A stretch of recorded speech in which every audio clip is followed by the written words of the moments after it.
Early childhood is a wondrous stage in our lives, and as Selma Freyberg so rightly puts it, these are the magic years. Today I will talk to you about the physical development in early childhood. Also known as the magic years, this ranges between the ages of 2 and 5 years of age. The early childhood years are exciting, rewarding, and if you're a parent, you know that it's challenging. Most parents know what the terrible twos are all about. By the age of 2, children are usually walking, talking, and are eagerly exploring their environment and gradually acquiring greater mastery of their bodies. Brain development between the ages of 2 and 6 becomes very interesting to watch in a child.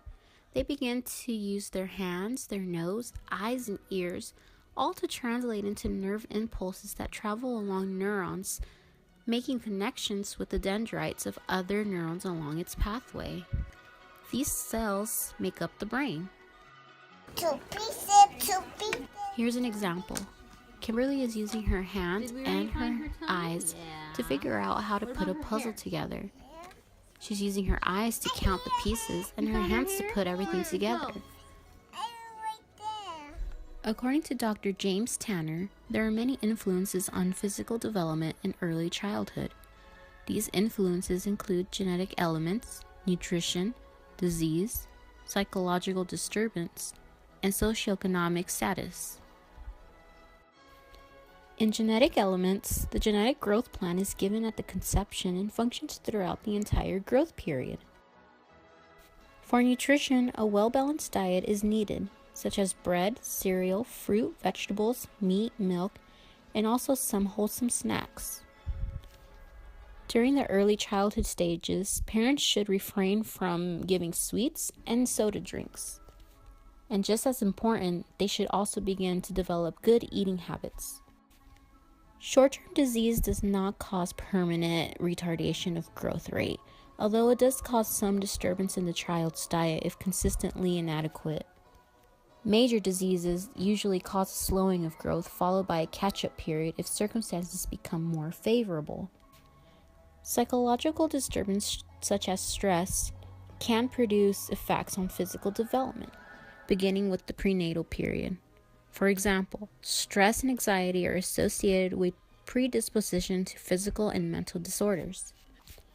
During early childhood years, children experience the trauma of leaving home for preschool and kindergarten, adjusting to new adults and peers.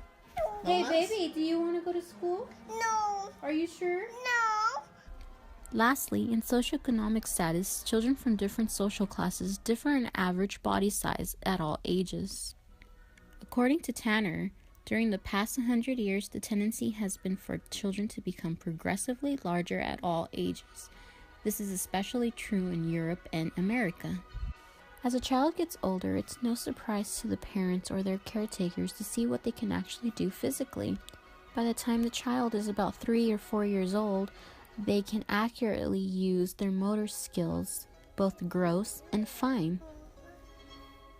These children are able to hold crayons, copy triangles, button up their clothes, and unlace their shoelaces. During this stage, children tend to be a lot more energetic, and it's required that the child's parents provide an adequate routine. For example, make sure that an active child gets enough sleep, and the parent should minimize stimulation through consistent, easily recognized programs, such as washing, brushing teeth, storytelling, and gentle but firm pressure to sleep. Go Mimis.